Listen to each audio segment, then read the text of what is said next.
Hello friends, स्वागत है आपका हमारे यूट्यूब चैनल आर के हिंदी कहानियों में। आज की कहानी है खुशियों के फूल। मिस्टर निनाद, आप और आपकी वाइफ कोरोना पॉजिटिव आए हैं, लेकिन आपके सिम्टम्स बहुत माइल्ड हैं, इसीलिए आप दोनों को अपने घर पर ही सेल्फ क्वारंटीन में रहना होगा। ये रही शहर की कोरोना वायरस हेल्पलाइन का नंबर। अगर आपकी तबीयत खराब लगे तो आप इस नंबर पर फ़ोन करिएगा। आपको हॉस्पिटल ले जाने का पूरा इंतज़ाम हो जाएगा। अभी आपको हॉस्पिटलाइजेशन की कोई ज़रूरत नहीं। अब आप घर जा सकते हैं। Good luck. निनाद और अंबा डॉक्टर की बातें सुनकर सदमे में थे। कोरोना और उनको दोनों के चेहरे पर हवाइयां उड़ रही थी। कोरोना के खौफ से दोनों के चेहरों से मानो रक्त निचुड़ सा गया था। उन्हें लग रहा था मानो उनके पांव तले जमीन नहीं रही। हॉस्पिटल से बाहर निकलकर निनाद ने अपनी पत्नी अंबा से कहा, प्लीज अंबा, घर चलो, तुम्हारी भी तबीयत ठीक नहीं है। कोरोना का नाम सुनकर मैं हिल गया हूँ। कोरोना से मौत की इतनी कहानियां सुन सुनकर मुझे दहशत सी हो रही है। बहुत घबराहट हो रही है। तुम साथ होगी तो मेरी हिम्मत बनी रहेगी। प्लीज़ अम्बा, ना मत करना। फिर घर जाओगी तो माँ को भी तुमसे बीमारी लगने का डर होगा। निनाद के मुंह से प्लीज़ और घर जाने की रिक्वेस्ट सुन अम्बा बुरी तरह से चौंक गई थी। वो मन ही मन सोच रही थी, इस बदजुबान और हेकड़ निनाद को क्या हुआ। शायद 3 महीने मुझसे अलग रहकर आटे दाल का भाव पता चल गया है इन्हें। इस बीमारी की स्थिति में किसी और परिचित या रिश्तेदार के घर जाना भी ठीक नहीं। कोई घर ऐसा नहीं जहां मैं इस मर्ज के साथ एकांत में रह सकूं। इस बीमारी में माँ के पास भी जा सकती। फिर निनाद की उसे अपने घर ले जाने की रट देखकर मन में कौतूहल जगा था। देखूं आखिर माजरा क्या है जो जनाब इतनी मिन्नतें कर रहे हैं मुझे घर ले जाने के लिए। मन में दुविधा का भाव था, निनाद के घर जाए या नहीं। उससे तलाक की बात भी चल रही है कि तभी हॉस्पिटल की एम्बुलेंस आ गई और निनाद ने एम्बुलेंस का दरवाज़ा उसके लिए खोलते हुए उसके कंधों से उसकी ओर लगभग धकेलते से हुए उससे कहा, बैठो अम्बा, क्या सोच रही हो। और वो विवश एम्बुलेंस में बैठ गई। घर पहुंचकर निनाद अंबा से बोला, मैं पास की दुकान को दूध सब्जी की होम डिलीवरी के लिए फ़ोन करता हूँ। ओके। दुकान को फ़ोन कर निनाद नहा धोकर अपने बेडरूम में लेट गया और अंबा घर के दूसरे बेडरूम में। अंबा को तनिक थकान हो आई थी और उसने आंखें बंद कर ली। उसकी बंद पलकों में बरबस निनाद के साथ गुजरा समय मानो सिनेमाई रील की मानिंद ठिठकते ठहरते चलने लगा और वो बीते दिनों की भूल भुलैया में अटकती भटकती खो गई। वो सोच रही थी जीवन कितना अनिश्चित होता है। निनाद से विवाह कर वो कितनी खुश थी, मानो 7वें आसमान में हो। लेकिन उसे क्या पता था निनाद से शादी उसके जीवन की सबसे बड़ी भूल होगी। एक सरकारी प्रतिष्ठान में वैज्ञानिक अंबा और एक बहुराष्ट्रीय प्रतिष्ठान में वैज्ञानिक निनाद का 3 वर्षों पहले विवाह हुआ था। निनाद ने उस दिन अपने शहर की किसी कॉन्फ्रेंस में अपूर्व लावण्यमयी अंबा को बेहद आत्मविश्वास से एक प्रेजेंटेशन देते सुना था और वो उसका मुरीद हो गया। शुष्क स्वभाव के निनाद को अंबा को देखकर शायद पहली बार प्यार जैसे रेशमी मुलायम जज्बे का एहसास हुआ था। कॉन्फ्रेंस से घर लौटकर भी अंबा और उसका ओजस्वी धारा प्रवाह भाषण उसके चेतना मंडल पर अनवरत छाया रहा।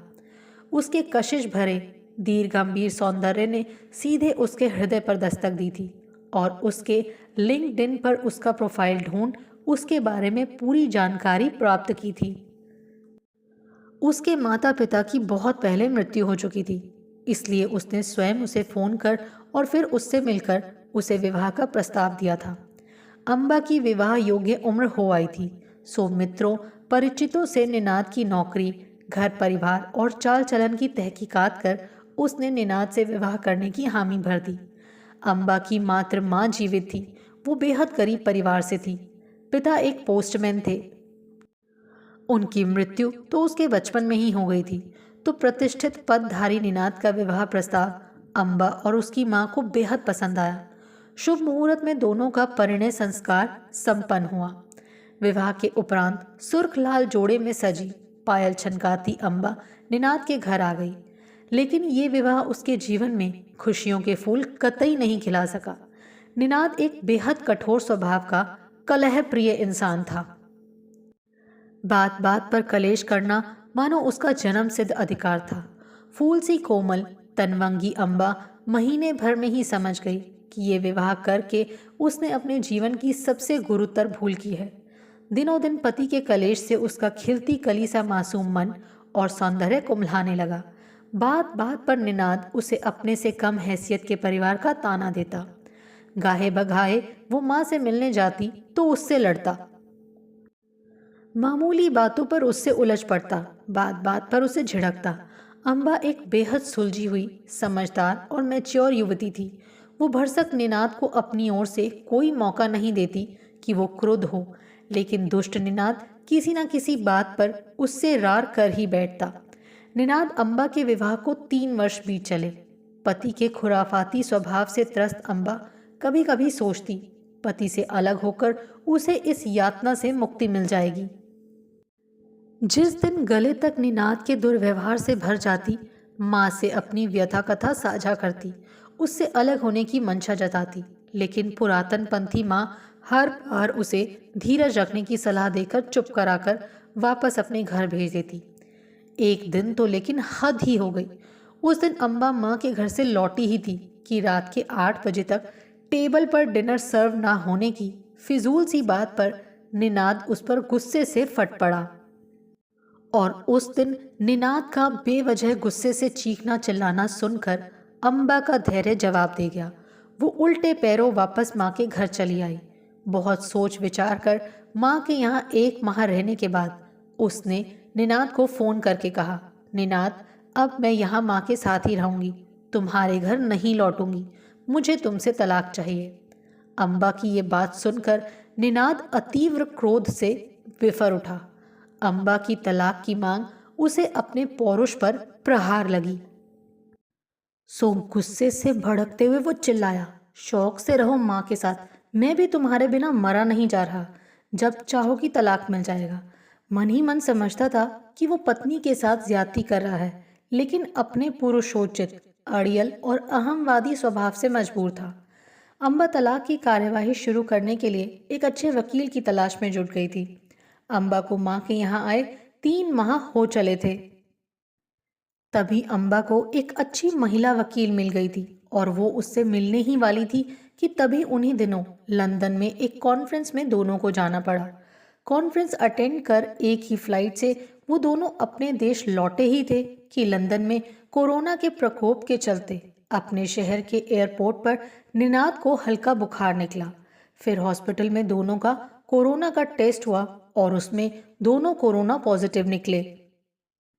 कि तभी निनाद की पुकार से उसकी तंद्रा टूटी और वो वर्तमान में वापस आई और दौड़ी दौड़ी निनाद के पास गई। निनाद आंखें बंद करके लेटा हुआ था। अम्बा, मेरे पास बैठो, मुझे कुछ अच्छा नहीं लग रहा। कैसा लग रहा है निनाद? बहुत कमजोरी लग रही है और घबराहट हो रही है। अरे, घबराने की क्या बात है, चलो मैं तुम्हारे लिए गर्मा गर्म टमाटो सूप बनाकर लाती हूँ। सूप पीकर तुम बेहतर फील करोगे।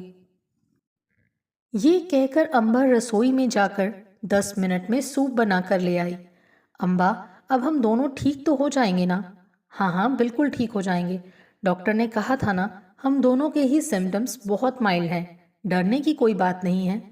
तुम सोने की कोशिश करो, सो लोगे तो बेहतर फील करोगे। तुम भी जाकर आराम करो, तुम्हें भी तो थकान हो रही होगी। नहीं नहीं, मेरा इन्फेक्शन शायद कुछ ज़्यादा ही माइल्ड है। मुझे कुछ गड़बड़ फील नहीं हो रहा, तुम सो जाओ। तभी निनाद ने अपना हाथ बढ़ाकर अम्बा का हाथ थाम उसे जकड़ लिया और उसे खींचकर अपने पास बिठाते हुए उससे बेहद मीठे स्वरों में बोला, मुझसे नाराज हो? मैं अपनी पिछली गलतियों को लेकर बेहद शर्मिंदा हूँ। मेरे पास बैठो।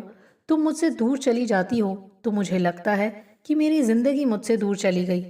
वापस आ जाओ अम्बा, मेरी जिंदगी में। तुम्हारे बिना मैं बहुत अकेला हो गया हूँ। ये कहकर उसने उसकी हथेली को चूम उसके हाथों को अपनी गिरफ्त में जकड़ लिया। महीनों बाद पति के स्नेहिल स्पर्श और स्वरों से अम्बा एक अबूझ मृदु एहसास से भर उठी, लेकिन दूसरे ही क्षण वो असमंजस से भर उठी। 3 वर्षों तक उसका दुर्व्यवहार सहकर क्या अब उसे एक बार फिर उसके करीब आना चाहिए? पति के हाथों को जकड़े जकड़े अम्बा सोच रही थी, काश तुम पहले भी ऐसे ही रहते हो, जिंदगी कितनी खुशनुमा होती। अगली सुबह निनाद जब उठा तो उसके सर में तेज दर्द था। अम्बा ने निनाद के फैमिली डॉक्टर को निनाद के चेकअप के लिए बुलाया। वो आए और निनाद की हालत देख अम्बा से बोले, चिंता की कोई बात नहीं है, अभी भी इनके सिम्टम्स माइल्ड ही हैं, हॉस्पिटलाइजेशन की ज़रूरत नहीं, बस इन पर पूरे वक्त वॉच रखिए और तबीयत बिगड़े तो मुझे इन्फॉर्म करिए। आपको भी कोरोना का इन्फेक्शन है, बेहतर होगा यदि आप एक नर्स रख लें। नहीं नहीं डॉक्टर, मैं बिल्कुल ठीक हूँ, ना मुझे कोई कमज़ोरी लग रही, ना कहीं दर्द है। आप निश्चिंत रहिए, मैं इन पर पूरे वक्त वॉच रखूंगी। डॉक्टर के जाने के बाद निनाद ने अम्बा से कहा, तुम इतना लोड लोगी तो तुम भी बीमार पड़ जाओगी, प्लीज़ कोई नर्स रख लो। हाँ, इस बारे में सोचती हूँ, तुम अभी सो जाओ। निनाद को चादर ओढ़ाकर वो दूसरे बेडरूम में अपने पलंग पर लेट गई। पिछले दिन से अम्बा गंभीर सोच विचार में मग्न थी। निनाद को लेकर वो कुछ भी फैसला नहीं कर पा रही थी। निनाद के रवैये से स्पष्ट था कि वो अब समझौते के मूड में था, लेकिन क्या वो पिछले 3 वर्षों तक उसके दिए घावों को भुलाकर उसकी इच्छा अनुसार उसके साथ एक बार फिर जिंदगी की नई शुरुआत कर पाएगी? वो तो घोर दुविधा में थी। निनाद के बंधन को काट फेंके या फिर गुजरे दिनों को भुलाकर एक नया आगाज करे। एक और उसका मन कहता, इंसान की फितरत कभी नहीं बदलती। उसने उसके साथ एक नई शुरुआत कर भी ली तो क्या गारंटी है कि वो उसे दोबारा तंग नहीं करेगा। तभी दूसरी ओर वो सोचती, जब निनाद ने अपनी गलती मान ली है तो एक मौका तो उसे देना ही चाहिए। अनायास उसके कानों में माँ के दीर्घ गंभीर शब्द गूंज उठे, रिश्तों की खूबसूरती उन्हें बनाए रखने में होती है, न कि उन्हें तोड़ने में। जिंदगी के इस मोड़ पर वो स्पष्टता से कुछ सोच नहीं पा रही थी कि क्या करे। बीमारी के इस दौर में निनाद एकदम बदला बदला नजर आ रहा था। वो बेहद डर गया था। वो बेहद डरपोक किस्म का कमजोर दिल का इंसान था। उसे लगता वो कोरोना से मर जाएगा, ठीक नहीं होगा। वो बेहद कमजोरी भी फील कर रहा था। अम्बा को यूं दिन रात अपनी देखभाल करते देख मन ही मन उसने न जाने कितनी बार अपने आप से दोहराया, इस बार बस मैं ठीक हो जाऊं, अम्बा को बिल्कुल तंग नहीं करूंगा, उसे पूरा प्यार और मान दूंगा, अब उस पर बिल्कुल नहीं चिल्लाऊंगा। अम्बा को इस तरह समर्पित भाव से अपनी सेवा करते देख वो गुजरे दिनों में उसके प्रति अपने दुर्व्यवहार को लेकर घोर पछतावे से भर उठा। साथ ही कोरोना से मौत के खौफ ने उसे बहुत हद तक बदल दिया था। उस दिन रात का 1 बज रहा था। निनाद की तबीयत अचानक बिगड़ गई थी। उसके हाथ पैरों में बहुत दर्द हो रहा था। वो बार बार दर्द से हाथ पैर पटक रहा था। अम्बा उसके हाथ पैर दबा रही थी। अम्बा के हाथ पैर दबाने से उसे बेहद आराम लगा था और भोर होते होते वो गहरी नींद में सो गया था। इतनी देर तक उसके हाथ पैर दबाते दबाते अम्बा भी थकान से बेदम हो गई थी, लेकिन मन में कहीं अबूझ सुकून का भाव था कि वो कोरोना की वजह से निनाद में आए परिवर्तन को भांप रही थी। निनाद अब बेहद बदल गया था। उसकी आंखों में अपने लिए प्यार का समुंदर उमड़ते देख वो मानो भीतर तक भीग उठती। लेकिन दूसरे ही क्षण पुराने दिनों की याद कर भयभीत हो उठती। अगली सुबह अम्मा ने डॉक्टर को बुलवाया। उन्होंने निनाद के लिए कुछ दवाइयां लिख दी। उन दवाइयों से निनाद की तबीयत धीमे धीमे सुधरने लगी थी। 10 दिनों में वो बिस्तर से उठ बैठा था। वो दिन उन दोनों की जिंदगी का एक अहम दिन था, जब दोनों अस्पताल में टेस्ट के बाद कोरोना नेगेटिव निकले थे। अभी उन्हें 14 दिन तक क्वारंटाइन में और रहना था। सो दोनों फिर से निनाद के घर चले गए। घर पहुंचकर निनाद ने अम्बा से कहा, अम्बा, मैं ताउम्र तुम्हारा शुक्रगुजार रहूंगा कि तुम मेरी सारी ज्यादतियां भुलाकर मुझे मौत के मुंह से वापस खींच लाई। मैं वादा करता हूं तुमसे, अब कभी पुरानी गलतियां नहीं दोहराऊंगा, कभी बेबात तुम पर नहीं चिल्लाऊंगा। I am really very sorry, मुझे माफ कर दो। निनाद, तुम्हारे माफी मांगने से क्या रो रो कर कुड़ते झींकते तुम्हारे साथ बिताए 3 साल अनूए हो जाएंगे। उन 3 सालों में तुमने मुझे जो दर्द दिया, तुम्हारे सॉरी कह देने से क्या उनकी भरपाई हो जाएगी? मैं कैसे मान लूं कि तुम अब पुरानी बातें नहीं दोहराओगे? नहीं नहीं, हम अलग अलग ही ठीक हैं। अब मुझ में तुम्हारी फिजूल की कलह को झेलने की सहन शक्ति भी नहीं बची है। मैं अकेले बहुत सुकून से हूँ। उसकी बातें सुन निनाद ने उससे फिर से मिन्नतें की। अम्बा, मेरा यकीन करो। तुमसे अलग रहकर अब मुझे अपनी गलती का एहसास हो गया है कि मैंने तुम्हारे साथ बहुत अन्याय किया, बेवजह तुमसे झगड़ा करता रहा। प्लीज़ अम्बा, एक बार मुझे माफ़ कर दो। वादा करता हूँ तुम्हें कभी मुझसे शिकायत नहीं होगी। प्लीज़ अम्बा। निनाद की ये बातें सुन अम्बा को अभी तक यकीन नहीं हो रहा था कि ये वही निनाद है जो कुछ महीनों पहले तक उससे बात बात पर लड़ाई मोल लेता था, बहाने बहाने से उसे सताता था। कुछ सोचकर उसने निनाद से कहा, इस बार तो मैं तुम्हारी बात मान लेती हूँ, लेकिन एक बात कान खोल कर सुन लो। अगर अब तुमने फिर से बेबात मुझसे कभी भी कलह की, बेवजह मुझसे झगड़े, तो मैं भी उसी वक्त तुम्हारे घर छोड़कर चली जाऊंगी और तुमसे तलाक लेकर रहूंगी। पढ़ी लिखी अपने पैरों पर खड़ी हूँ, अकेले जिंदगी काटने का दम रखती हूँ। इतने दिनों से अकेली बड़े चैन से रह ही रही हूँ। अब मैं तुम्हें अपनी मानसिक शांति भंग करने की इजाज़त हरगिज़ हरगिज़ नहीं दूंगी, ना ही अपनी बेइज्जती करवाऊंगी। तुम्हें अपनी गलती का एहसास हो गया, इसीलिए इस बार तो मैंने तुम्हें माफ़ कर दिया, लेकिन याद रखना, अगली बार तुम्हें कतई माफ़ी नहीं मिलेगी। नहीं नहीं अम्बा, भरोसा रखो, अब मैं तुम्हें शिकायत का मौका हरगिज़ हरगिज़ नहीं दूंगा। मैं वास्तव में अपनी पुरानी ज़ातियों के लिए बहुत शर्मिंदा हूँ। अब हम एक नई जिंदगी की शुरुआत करेंगे। जिंदगी की ये दूसरी पारी तुम्हारे नाम, माय लव। ये कहते हुए निनाद ने अम्बा को अपने सीने से लगा लिया था। पति की बाहों में बंधी अम्बा को लगा मानो पूरी दुनिया उसकी मुट्ठी में है। निनाद के साथ साझा सुखद भविष्य के सतरंगे सपने उसकी आंखों में झिलमिला उठे। उसे लगा एक अरसे के बाद उसके चारों ओर खुशियों के फूल गमक महक उठे थे। आपको हमारी ये कहानी कैसी लगी, प्लीज़ कमेंट करके ज़रूर बताइए। अगर आप इस चैनल पर नए हैं तो इसे सब्सक्राइब करें और शेयर करें। Thank you.